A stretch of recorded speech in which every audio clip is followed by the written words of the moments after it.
Bismillahirrahmanirrahim.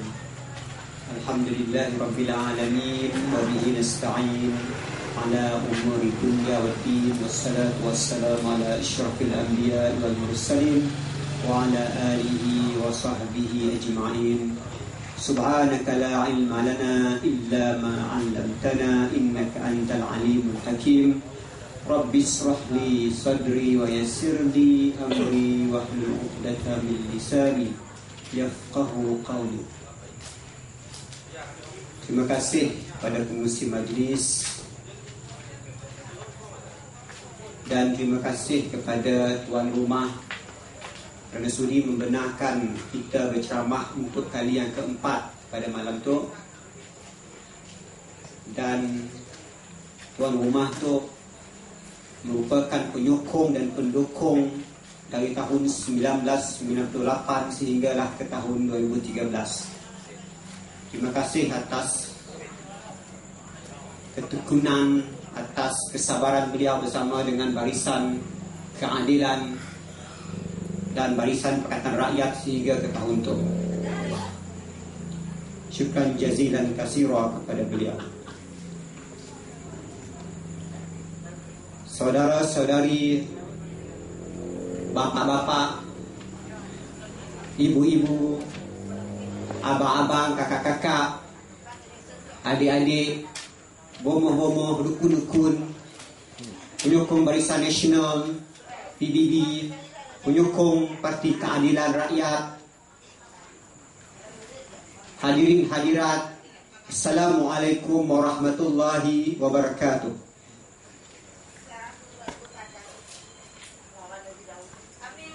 Tanam pinang rapat-rapat, biar puyuh tak dapat lari. Marilah duduk rapat-rapat, yang belakang duduk rapat-rapat, kita amalkan sunnah Nabi. Boleh? Boleh di depan. Kita nak amalkan sunnah Nabi ni di depan lah. Duduk rapat-rapat. Ya. Tuan-tuan yang dirahmati Allah Subhanahu Wa Taala, kita rapatkan kesyukuran kita kepada Allah Subhanahu Wa Taala kerana dengan izinnya, dengan inayahnya, dengan iradahnya kita dapat berkumpul sekali lagi. Dan pada malam tu, untuk pengetahuan saudara-saudari sekalian, merupakan malam kita yang kelima. Sebab semalam kita telah bersama dengan Jentera PAS di Taman Matang-Jaya, Kuching. Sebelum itu kita dah bersama dengan penduduk-penduduk di Kampung Tupung Batu. Dan sebelum itu kita pertama kali berada dan ceramah yang pertama di Jalan Kulas, Kuching. Dan malam itu adalah malam yang keempat. Alhamdulillah, sampai kita pada malam yang keempat hari itu. Pada penamaan calon yang lepas, 20 April tahun 2013, negara kita mencatatkan rekod yang pernah berlaku sejak kita mencapai kemerdekaan 1957 yang lepas. Ataupun sepanjang sejarah kita menempuh pilihan raya kali yang ke-13 adalah satu sejarah kepada kita. Sebab apa, tuan-tuan dan puan-puan, saudara-saudari yang dirahmati Allah? Sebab pada penamaan calon yang lepas 20 April tahun 2013, seramai 60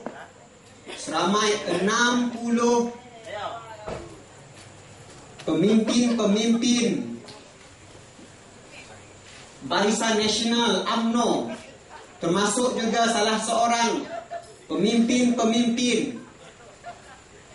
Big Gun dalam UMNO, dalam PBB, dalam Barisan Nasional, telah bertanding atas tiket bebas. Mereka telah berlawan satu sama lain. Walaupun sebelum itu kita Pakatan Rakyat telah dikejutkan dengan pertembungan sesama sendiri antara PAS dan Keadilan.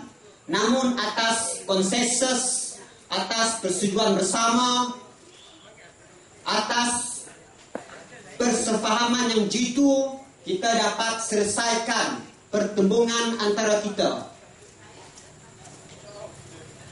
Alhamdulillah. Dan berdasarkan rekod tuan-tuan dan puan-puan, kita di Malaysia, dalam Parlimen Malaysia mempunyai kerusi sebanyak 222 kerusi. Dan yang pastinya tuan-tuan dan puan-puan, BN telah hilang satu kerusi daripada 222 kerusi yang dipertandingkan pada kali itu. Sebab apa saya katakan demikian tuan-tuan dan puan-puan? Sebabnya di Parlimen Pasir Mas, UMNO BN gagal untuk menghantar wakil mereka bertanding dalam pilihan raya kali yang ke-13 pada kali itu. Untuk menunjukkan kemenangan moral kepada Pakatan Rakyat tuan-tuan dan puan-puan. Saya sekali lagi ulang kali yang ketiga pada malam itu, bahawa berdasarkan sumber yang sahih yang kita terima daripada dua badan yang dianggap mempunyai integriti, yang mempunyai laporan yang boleh dipercayai, yang telah dibuktikan dalam pilihan raya tahun 2008 yang lepas, yang mana pasukan ataupun badan yang dikenali sebagai military intelligence ataupun perisik ketenteraan telah menjangkakan dan meramalkan bahawa pada kali yang ke-13 kali itu Pakatan Rakyat akan merampas tampuk pemerintahan di Malaysia.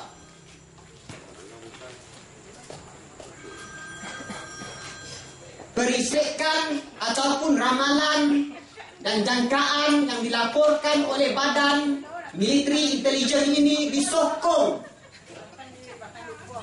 dengan laporan daripada special branch ataupun cawangan khas yang juga mengatakan bahawa Barisan Nasional akan jatuh dalam pilihan raya umum kali yang ke-13.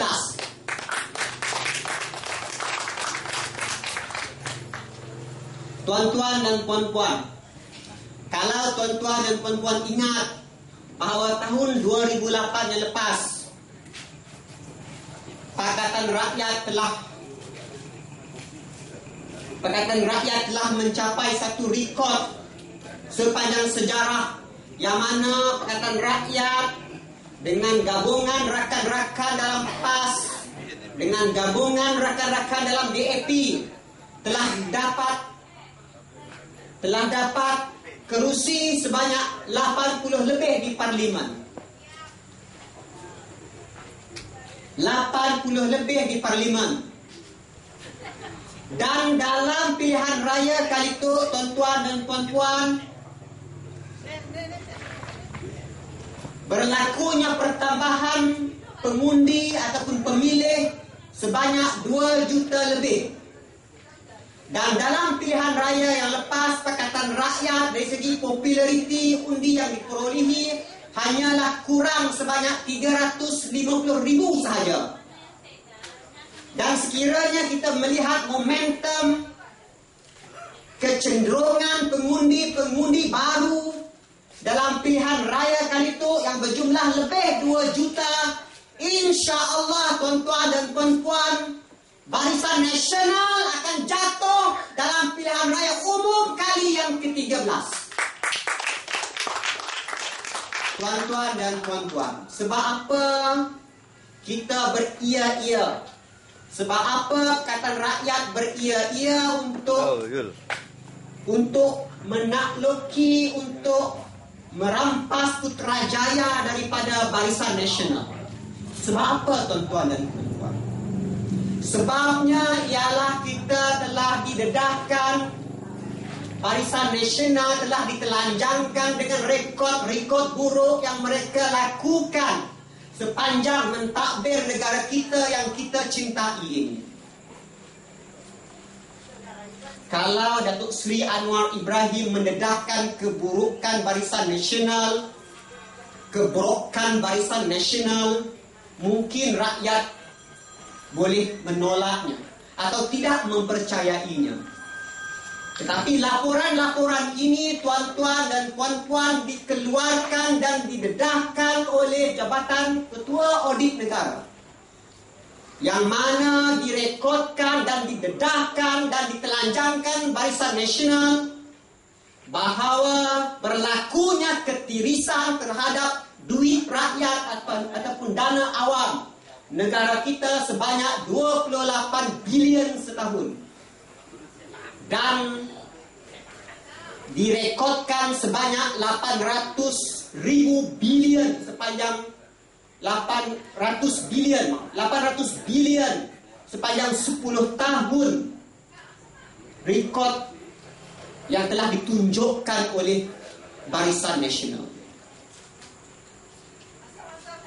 Tuan-tuan dan puan-puan, mengapakah berlakunya ketirisan? Mengapakah berlakunya salah guna wang dana rakyat ini?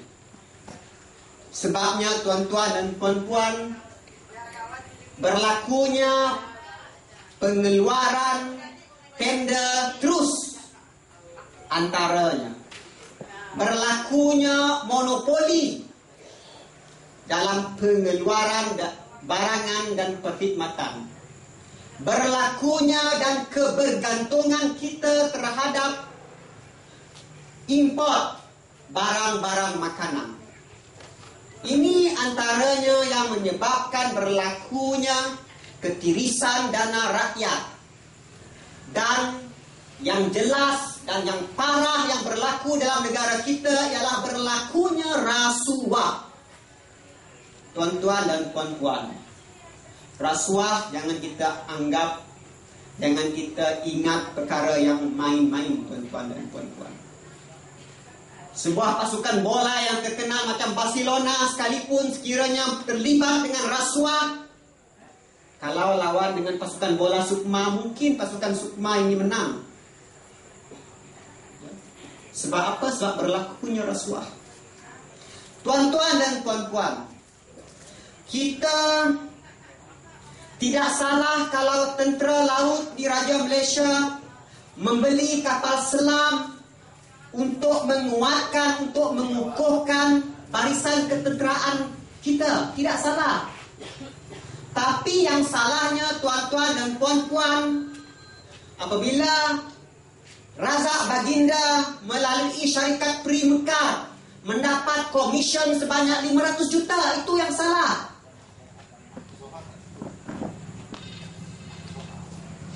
Tidak salah anak-anak kita dibekalkan dengan komputer di sekolah-sekolah. Salah tak? Anak-anak kita dibekalkan komputer di sekolah-sekolah. Salah ataupun si, tuan-tuan dan puan-puan? Salah ke si? Tuan-tuan setuju ke si anak-anak kita dibekalkan komputer di sekolah? Setuju ataupun si? Setuju. Tapi kita si setuju apabila satu komputer yang berharga 5,000 dibeli 40,000. Ialah yang menyebabkan berlakunya salah guna wang rakyat, duit kita. Jadi tuan-tuan dan puan-puan, kali itu kita kena buat perubahan. PRN yang lepas kita gagal. Pakatan Rakyat gagal sebab tuan-tuan belum bagi sokongan, belum memberi kepercayaan lagi kepada Pakatan Rakyat. Kita gagal menaluki Petrajaya. Apa salahnya tuan-tuan dan puan-puan beri kepercayaan pula kepada barisan calon-calon Pakatan Rakyat di Sarawak untuk sama-sama bergerak dengan pimpinan Pakatan Rakyat di Semenanjung, bergerak ke Putrajaya. Sebab apa kita nak ke Putrajaya, tuan-tuan dan puan-puan? Sebab kita nak membahaskan, sebab kita nak menyatakan masalah-masalah yang berlaku. Yang mana masalah-masalah yang berlaku ini hanya boleh diputuskan, hanya berada di bawah bidang kuasa persekutuan. Sebagai contohnya, apa perkara-perkara yang hanya boleh diputuskan, yang boleh didengar, yang boleh dibahaskan di peringkat persekutuan ataupun di peringkat parlimen? Minyak, tuan-tuan dan puan-puan. Harga minyak. Harga minyak tak boleh diputuskan di peringkat negeri. Ya. Taib tidak boleh nak mengumumkan hari ini BN benang di Sarawak, kita turunkan harga minyak esok. Tak boleh. Itu bukan kuasa Taib. Tapi itu adalah kuasa Parlimen dan Perdana Menteri. Begitu juga halnya tuan-tuan dan puan-puan berkaitan dengan manifesto yang dibentangkan oleh Pakatan Rakyat. Apa manifesto yang dibentangkan oleh Pakatan Rakyat? Antaranya ialah menurunkan harga kereta dengan menurunkan sebanyak 20% cukai kereta setahun, dan dalam tempoh 5 tahun akan dihapuskan secara total, tuan-tuan dan puan-puan. Sebab apa? Perkataan rakyat melihat perlunya menurunkan harga kereta. Sebab tuan-tuan dan puan-puan, kereta adalah keperluan asas sekarang ini. Kita bergantung kepada keperluan kereta ini, tuan-tuan dan puan-puan. Sebab di Sarawak tidak ada LRT, di Sarawak tidak ada monorail, di Sarawak tidak ada apa lagi kemudahan yang ada di sana, di semenanjung sana. Jadi kita perlukan kereta ini. Tuan-tuan nak turun kerja, nak guna basikal. Ada yang guna basikal turun kerja sekarang ni? Tak ada. Kalau petang tu mengayuh tu ada lah. Ya. Jadi inilah sebabnya, tuan-tuan dan puan-puan, polisi, manifesto, proposal yang ditawarkan oleh Pakatan Rakyat. Kalau kita bayar kereta sebelum ini, contohnya sebanyak 600, dengan adanya penurunan kereta secara berperingkat, insya-Allah kita boleh simpanan ataupun lebihan sebanyak separuh daripada kereta yang kita bayar. Dengan kata lain, kerajaan tidak perlu menaikkan gaji kaki tangan awam. Dengan penurunan kereta ini, bukan sahaja kaki tangan awam yang akan mendapat manfaat, tetapi kaki tangan swasta juga akan mendapat manfaat. Pakatan Rakyat melihat keseluruhan keperluan rakyat, bukan melihat dan menumpukan keperluan pada sesetengah golongan sahaja. Ya. Begitu juga dengan minyak. Minyak, kalau tidak ada minyak, kenderaan kita tidak bergerak. Ya. Api-api elektrik tidak dapat dijanakan. Terbantutnya pengangkutan, penghantaran makanan dan seumpamanya. Sebab minyak. Ya. Negara Timur Tengah bergaduh sesama sendiri sebab berebutnya telaga-telaga minyak dan seumpamanya. Sebab minyak itu keperluan yang penting, yang perlu, khususnya dalam negara kita. Minyak boleh kita anggap sebagai emas hitam. Jadi inilah yang dilihat oleh Pakatan Rakyat. Menang saja kita dan sampai ke Putrajaya, kita akan umumkan seperti mana yang dinyatakan dalam manifesto Pakatan Rakyat. Harga minyak, ya, yang sekarang ini RM1.90 untuk RON 95 kepada RM1.50. Tuan-tuan pernah dengar teori domino? Ya. Teori domino, tuan-tuan dan perempuan. Ya. Minyak ada kaitannya dengan pengangkutan. Naiknya harga minyak, dalam masa yang sama, naiknya harga kos pengangkutan. Meningkatnya kos pengangkutan, maka dalam masa yang sama, meningkatnya harga barangan. Kita tidak perlu nak bagi subsidi untuk kurangkan makanan. Tidak perlu. Memang kita suka. Siapa rakyat yang tak mahu nak turunkan subsidi makanan, tapi mekanisme yang digunakan, adakah ianya dapat membantu rakyat dan seumpamanya? Pakatan Rakyat melihat yang lebih luas, yang lebih besar dengan menurunkan harga minyak. Kita perlu menguasai Putrajaya, tuan-tuan dan perempuan, selain daripada yang saya nyatakan tadi, ya, yang mana dalam manifesto Pakatan Rakyat, apabila seorang suami itu bekerja, isteri yang tidak bekerja, yang bertindak sebagai isteri rumah, yang ini khusus untuk wanita-wanita, khususnya yang bekerja sebagai isteri rumah, yang tidak mempunyai pendapatan, kerajaan akan menyediakan potongan kepada isteri yang suami mereka bekerja sebanyak RM10 dan tambahan sebanyak RM100 oleh kerajaan yang memerintah.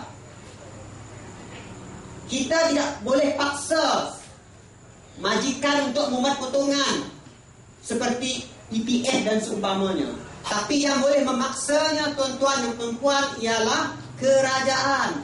Itu adalah sebabnya kuasa penting untuk kita melaksanakan, untuk kita menyatakan polisi. Ya.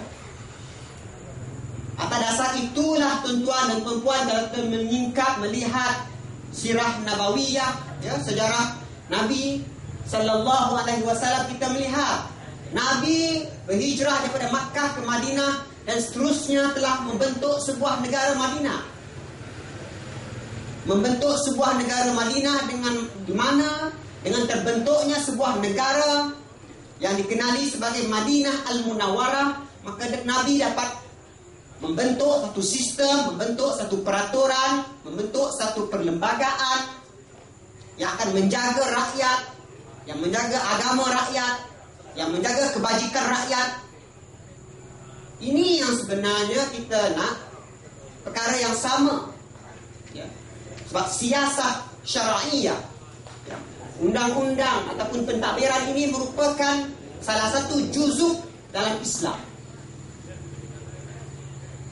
Tuan-tuan dan puan-puan, saya pada malam tu merayu tuan-tuan dan puan-puan. Pada 5 hari bulan Mei tahun 2013 kelak, tuan-tuan dan puan-puan, saya pohon lapangkan masa.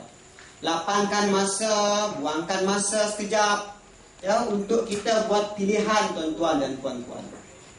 Untuk kita buat pilihan. Sebab pilihan kita kelak akan mencorakkan macam mana bentuk pemerintahan, macam mana bentuk pemimpin-pemimpin yang kita pilih. Saya ingin bacakan satu ayat tuan-tuan dan puan-puan. A'udzubillahi minasyaitonirrajim. Wala taktumus syahadah. Dan janganlah kamu sembunyikan penyaksian. Syekh Yusuf Al-Qaradawi menyatakan bahawa dalam konteks sebuah negara demokrasi, penyaksian yang dimaksudkan di sini ialah kita sebagai rakyat perlu menjadi saksi untuk memilih pemimpin mana yang kita angkat sebagai ketua kita, sebagai pemimpin kita. Dan sekiranya kita gagal untuk memberikan kesaksian ini, oleh kerana kegagalan kita, kecuaian kita, ketidakhirauan kita untuk memberikan kesaksian ini, menyebabkan pemimpin-pemimpin yang tidak layak, pemimpin-pemimpin yang rasuah, pemimpin-pemimpin yang zalim menjadi pemimpin kita, menjadi ketua kita, maka dalam ayat yang seterusnya dinyatakan oleh Allah Subhanahu wa taala, hatinya adalah berdosa. Ya. Hatinya mempunyai dosa. Terkandungnya dosa. Jadi atas dasar itulah saya sekali lagi menyeru adik-adik kakak kita di situ, bapak-bapak, ya, untuk melapangkan masa pada hari mengundi kelak. Sebab kita anggap sekarang ini tuan-tuan dan puan-puan, kita telah melihat masalah-masalah, kepincangan-kepincangan yang dah berlaku di negara kita tu. Yang hutang negara telah direkodkan sebanyak 500 lebih bilion. 500, kalau saya tengok dalam Google, saya Google 556 bilion. Ya, melebihi, ya, separuh daripada KDNK kita. Maksudnya di situ, kalau kita mempunyai pendapatan, ya, sebanyak RM1, kita perlu membayar hutang kita separuh daripada pendapatan kita. 56 sen daripada RM1 pendapatan kita kena bayar hutang.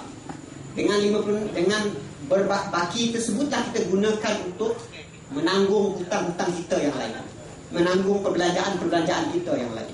Sebab itulah tuan-tuan dan puan-puan, Pakatan Rakyat memperkenalkan disposable income, ya, pendapatan boleh guna.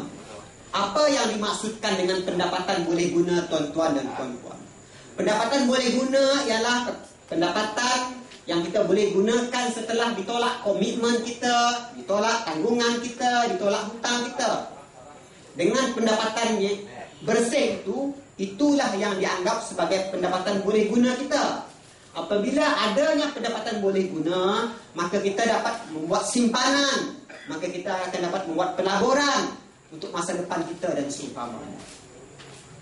Hutang negara kita, tuan-tuan dan puan-puan, ya, kalau dalam pengiraan untuk interestnya sahaja, untuk bunganya sahaja, dengan hutang yang kita tanggung sekarang itu, dengan hutang yang ada sekarang itu, ya, kita terbeban, kita dibebankan, kita memikul bunga atau interestnya sebanyak RM500 satu saat. Setiap saat. Kalau saya dah bercakap di situ dah 10 saat, maksudnya 10 kali dengan RM500, RM5,000 dah. Hutang kita bertambah dari saat ke saat. Ya. Itu dari segi bunganya saja, dari segi interestnya saja. Jadi atas dasar itulah, ya, kalau kita tidak menjadi saksi dalam pilihan raya yang akan datang, tuan-tuan dan puan-puan, maka terimalah, kita akan menerima kehancuran negara kita yang tercinta ini. Kehancurannya maksudnya di sini, tuan-tuan dan puan-puan, berlakunya seperti di Greece, berlakunya muflis. Siapa yang kata negara kita ini akan muflis?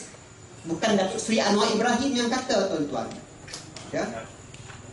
Bukan Pakatan Rakyat yang kata. Ia diakui sendiri oleh Idris Jala, ya, rakan senegeri kita, orang Ulu. By year of 2019, ya, negara kita akan muflis. Ya, dalam ceramah kolonel semalam, bukan, kita tak perlu tunggu tahun 2019 negara kita akan muflis. Tahun 2015 kita sudah melalui, menghadapi kemuflisan ini. Dan inilah masanya, tuan-tuan dan puan-puan, untuk kita buat perubahan. Supaya hutang negara kita ini, ya, tidak membara dari hari ke hari, dari tahun ke tahun. Kita memberi masa, kita membuat pilihan untuk 5 tahun lagi. Untuk 5 tahun lagi. Kalau dalam pilihan raya ini, tuan-tuan dan puan-puan masih memberi kepercayaan, memberi amanah kepada Barisan Nasional, saya yakin dan percaya apa yang dikatakan, apa yang dinyatakan oleh Idris Jala itu akan kita nampak, akan kita hadapi, tuan-tuan dan puan-puan.